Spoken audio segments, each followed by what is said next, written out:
Hello दोस्तों, good morning. आपका हमारी नई वीडियो में स्वागत है।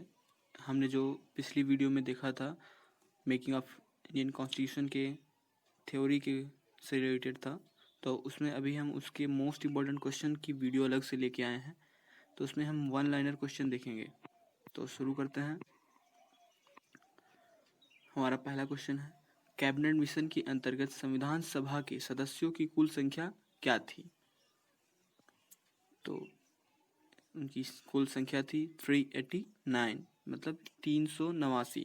इसमें हमारे देसी रियासतें और भारतीय ब्रिटिश क्षेत्र दोनों के क्षेत्र शामिल थे। अब हम देखेंगे तो अगला प्रश्न है, संविधान सभा की पहली बैठक कब हुई? तो ये हुई थी 9 दिसंबर 1946। अगला क्वेश्चन देखेंगे, उद्देश्य प्रस्ताव कब पारित हुआ? तो ये हुआ था 22 जनवरी 1947 को।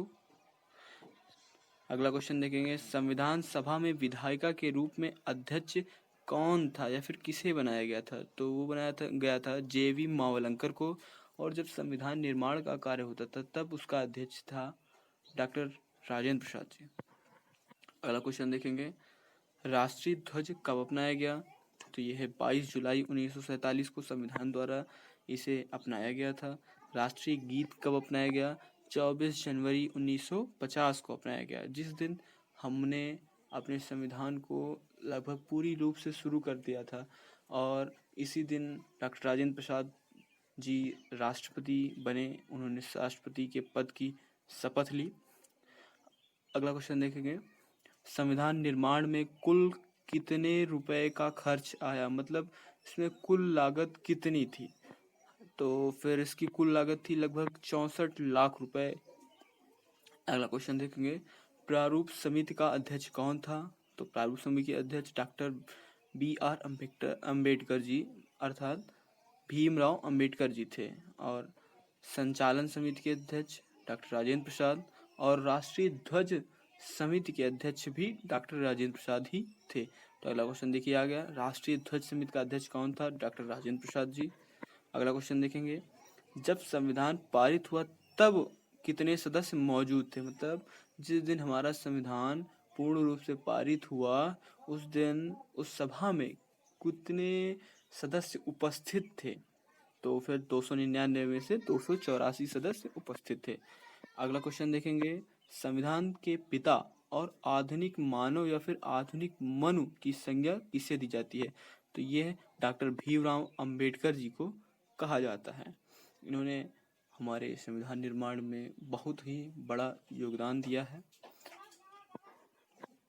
अगला क्वेश्चन देखेंगे, पूर्ण स्वराज दिवस कब मनाया जाता है? 26 जनवरी को, क्योंकि इस दिन लाहौर अधिवेशन में इसकी घोषणा हुई थी कि हम 26 जनवरी को, आगामी 26 जनवरी को हम पूर्ण रूप से स्वतंत्र हो जाएंगे और इस दिन को हम पूर्ण स्वराज दिवस में मनाएंगे।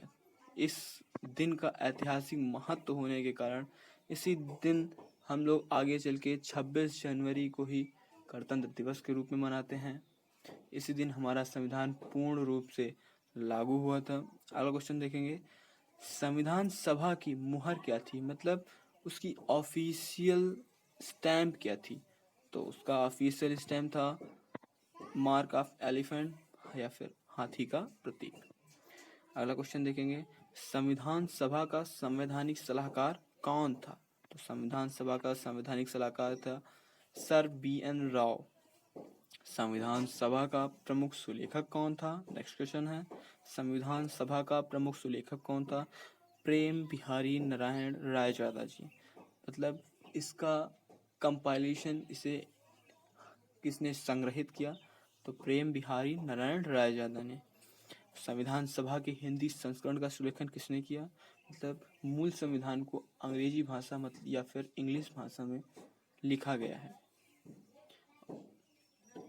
इसका हिंदी अनुवाद किसने किया? वसंत कृष्ण वैद्य जी ने।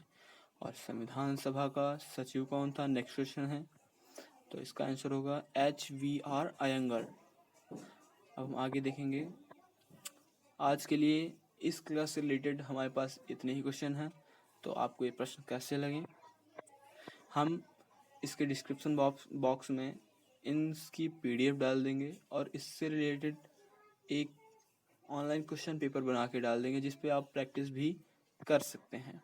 अगर आपको इन क्वेश्चन से रिलेटेड कोई भी क्वेरी हो, कोई भी क्वेश्चन हो, तो आप मुझे मेरी email ID पर मेल कर सकते हैं।